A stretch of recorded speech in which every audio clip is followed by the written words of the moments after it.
A few months ago, we released an episode called The Starving Author: How to Market Books When You Have No Money. And several authors reached out to me with a similar question. And this question was the opposite of the question we answered in that episode. They asked, what do we do if we do have money to spend? You see, not all authors are starving. Some authors spent years saving up money, and they want to know how to get the best results with that money. So, how do you supercharge book sales if you have money to spend?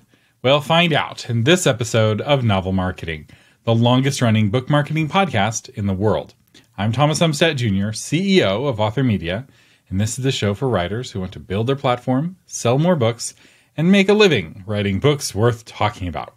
And don't forget to subscribe to this podcast by clicking follow in the podcast app on your phone or clicking subscribe on YouTube. So the first step of making your book successful when you have a budget is to create a sellable book. This means that you need to write a book that readers want to read. No amount of money can make someone read a book that they don't already want to read. The most common mistake I see wealthy authors make is writing the book they want to publish and expecting to be able to buy readers by spending money. The first commandment of book marketing still applies to authors with large budgets, and that commandment is to love thy reader as you love thy book. You can't change people. You can't change people with marketing. You can't turn people into the kind of people who like the book that you wrote. Effective marketing is not about changing people.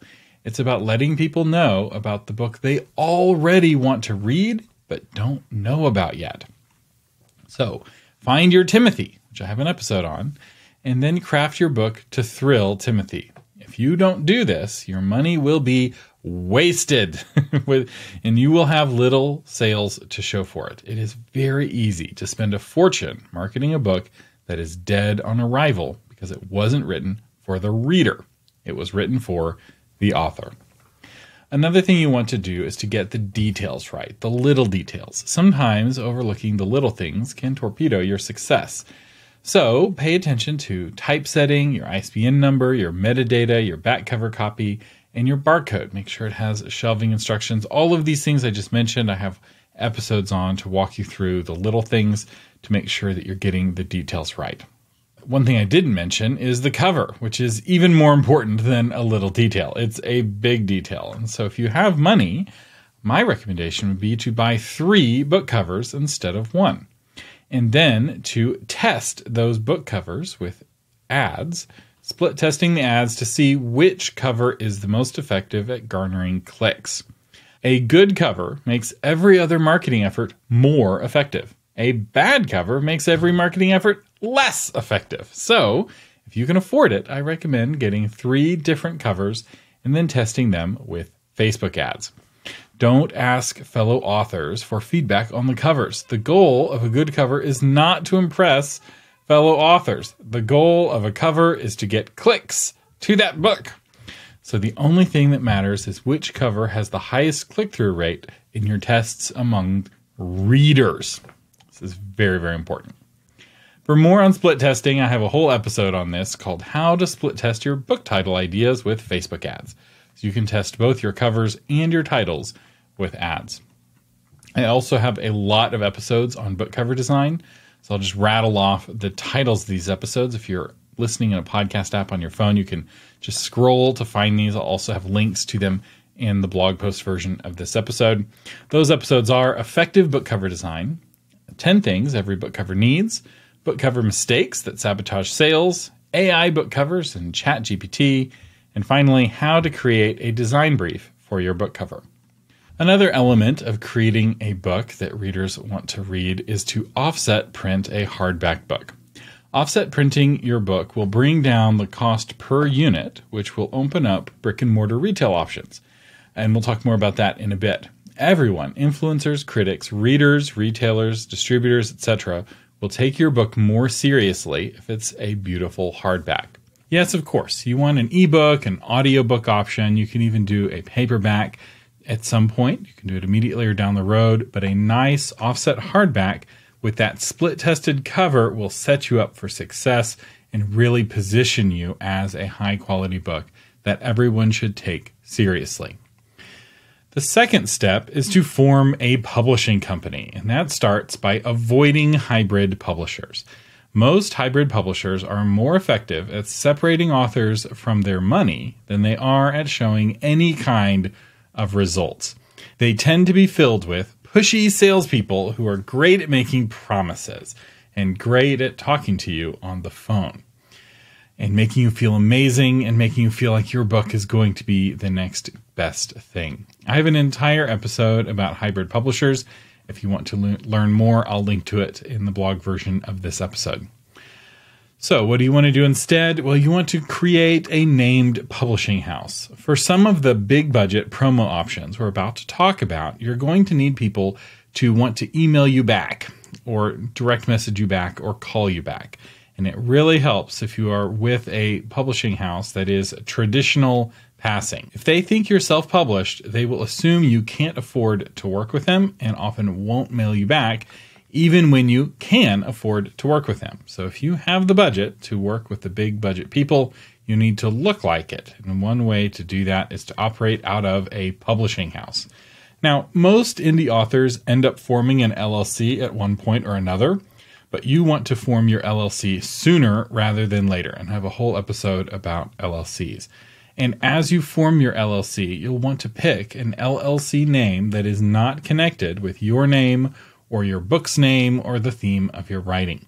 You want something closer to Acme Publishing rather than Author Name Publishing LLC. Once you have the name of your publishing house, you'll want to get a logo. This is something that needs to look good on the spine of a book, but also on your website. Speaking of which, I recommend creating a simple publishing house website.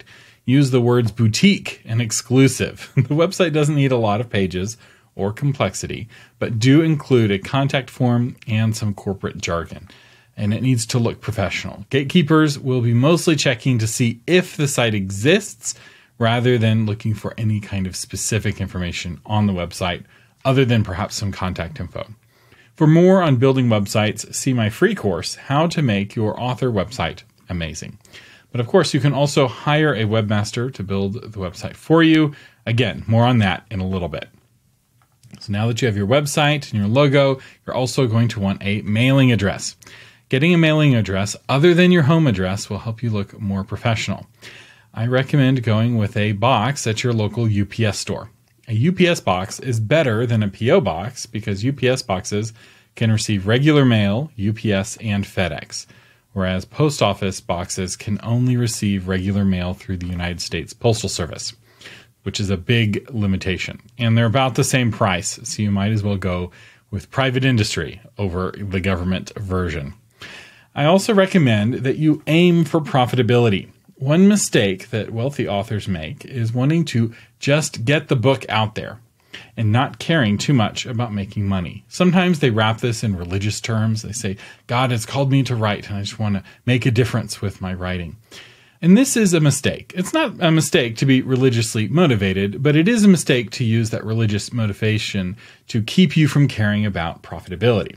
If your book can turn a profit, it can continue to pay for marketing on down the road, causing it not to just be a bestseller now, but perhaps an evergreen seller every year. A profit motive will actually help you sell more books, reach more people, and make more of a difference in the world over the long run. So don't be short-sighted. Focus on the long term and plan to make a profit as much as you can. And a key to being profitable is to maintain a budget. Likely you already know a lot about budgeting, but if not, I have some guides to help you. One is how to publish on a budget, your first 5 years as an author. I also have an episode specifically about how to launch your book on a budget. And I have an episode called Where to Spend Your Marketing Dollars. So you have your budget, which is your plan for the future, but you also measure your marketing so you can see what's working. Some of the things you spend your money on will be a waste of money, but you won't know what those are until you start measuring. Other things will return many times over. And so the key to long-term profitability is to budget for the future and to measure for the past, and then adjust your budget based off of what you're observing. I have some episodes to help on this as well. One's called How to Track Your Book Promotion. One is called How to Use Marketing Data to Sell More Books. I'm referencing a lot of other episodes in this episode, so feel free to scroll in your podcast app on your phone to download all those episodes. Now that you have your book and your company, it's time for step 3, form a best-selling team. Getting to work with professionals who have done this before and who will do the work for you is one of the biggest advantages to being cash rich. If you're time rich, you learn how to do things yourself. But if you're cash rich, you can hire professionals who will do the work for you. And the first professionals you'll want to hire are your editors. And yes, I said editors plural. To give your book the best chance for success, you'll want to hire 3 editors. A developmental editor who will help make the substance of your book more appealing to your readers. A copy editor who will help tighten your sentences and usage. And a proofreader who will ensure that no typos sneak into the final typeset pages. This is the level of editing that most traditionally published books receive. And you want to have your book be at that same level of quality. If you want help on hiring a good editor, I have an episode on that called How to Hire a Good Editor. I also recommend that you hire a webmaster. So a skilled webmaster will always be able to give you a better website than you'll be able to create on your own. And we have a job board where you can connect with great webmasters who focus on working with authors at authormedia.social. This is our special social network for authors, and there's a place where you can post work if you are looking for work, and you can post jobs if you are looking to hire someone, and it is a free service that I offer to the community. Another person you may consider hiring is your marketing coordinator. For this, I recommend hiring a savvy indie author rather than going with a marketing firm. A savvy indie will give you a lot more hours of work for the same money and often has more specific and useful skills than that marketing firm. Having worked with savvy indies and worked in a high-dollar marketing firm, I'll tell you, there's not a lot of marketing firms that work with very many authors, and that savvy indie has better access to data and more useful experience and is cheaper on a per-hour basis. So surround yourself with savvy indies and you'll go farther faster. You may also want to hire some assistants. A good author's assistant will help keep your writing, marketing, and publishing organized and high quality. And there are 7 kinds of assistants that authors typically work with, and I break them down in my episode, How to Find and Work with a Virtual Assistant. So now you have your book, your company, and your team in place. It's time to go to step 4, get in front of readers. And the first thing I would recommend doing is an ARC influencer campaign. You're going to want to send some hardback advanced reader copies to people who are influential with your Timothy. These are social media personalities, podcasters, radio show hosts, pastors, CEOs, producers, journalists, popular bloggers, etc. The main thing is that they have influence and the ability to talk to the kind of people who would like to read your book. For more on how to use ARCs for marketing, see my episode, How to Boost Book Sales with Advanced Reader Copies. Another thing I would try if you have the cash is influencer marketing. Poor authors try to become Instagram famous in an effort to help them sell more books. They hope that the algorithm will smile on them and that they will be the next star of BookTok, BookTube, or Bookstagram. But they almost always fail because they don't realize that the books that go viral on Bookstagram and BookTok and BookTube don't go viral because the author became famous. They went viral because content creators, influencers, made those books famous. It is the influencers that curry the influence.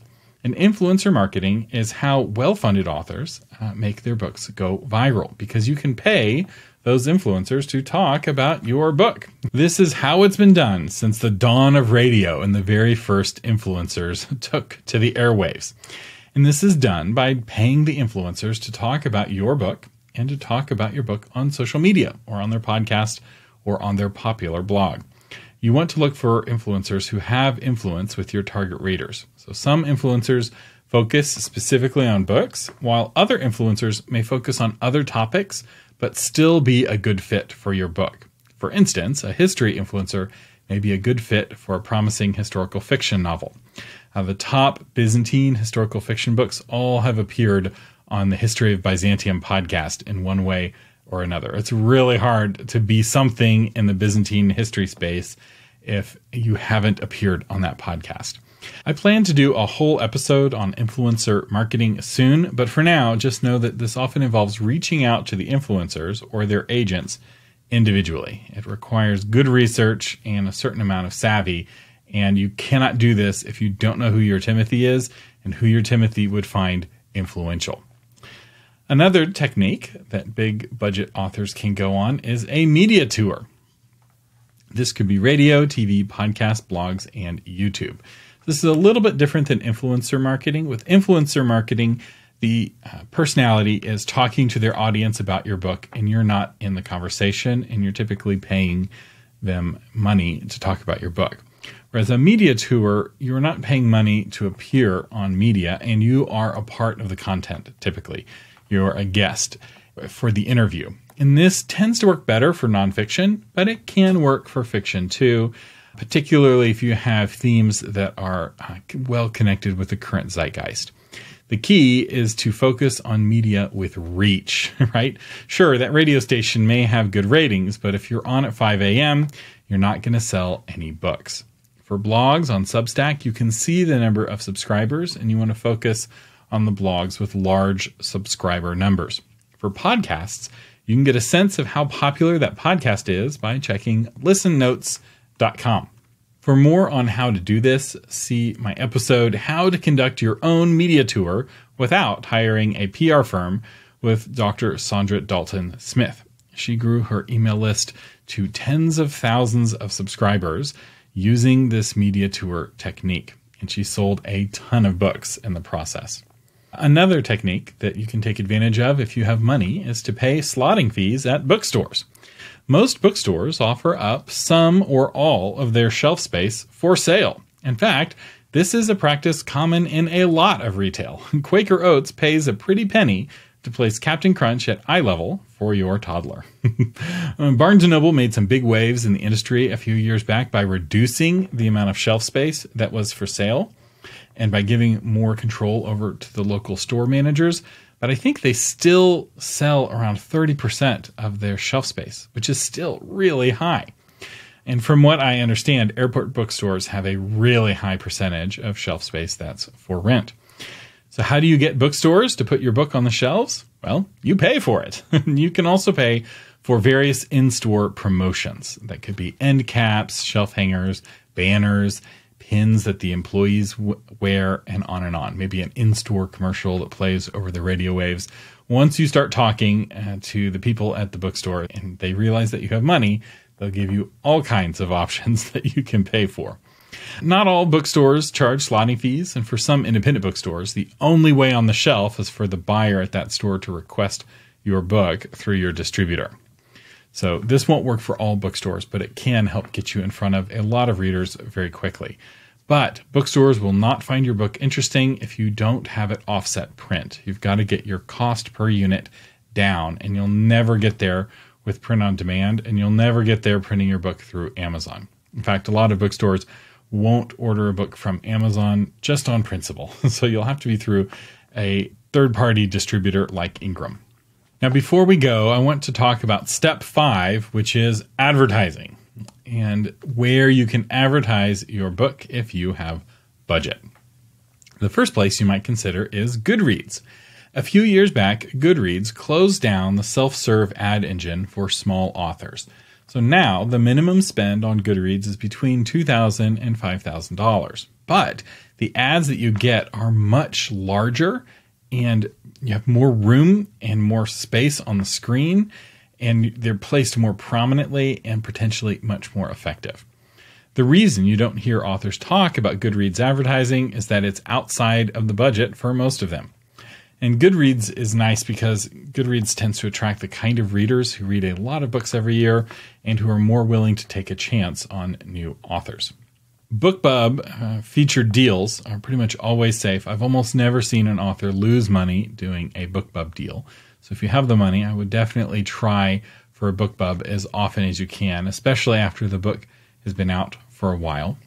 But speaking of expensive, meta advertising is another option. And Meta is expensive. But the advantage of Meta is that it has an almost unlimited inventory. So if you want to spend $10,000 a week on ads, Facebook and Instagram will take all 10,000 of those dollars and put you in front of a lot of people. The downside is that the ads can be pricey on a per-click basis, especially if you're writing in a genre that has a lot of other indies targeting the same group of readers. The more other authors are targeting your readers, the more expensive those clicks will be. The key to success in advertising, especially Facebook advertising, is education. The more educated you are and the more savvy you are, the more effective you can be with your advertising. And for more on this, listen to my episode, Facebook Advertising for Authors. Another place where you can advertise is Amazon. And advertising on Amazon is a no-brainer. I just did an episode about Amazon ads just a few weeks ago, so I won't say too much about it here, but I do recommend that you listen to my episode, How to Sell More Books with Amazon Ads. And finally, a place that I would recommend advertising is X, formerly called Twitter. Elon Musk has made some incredible improvements to X since taking it over in 2022. He has dramatically reduced the number of bots, and the number of humans is way up.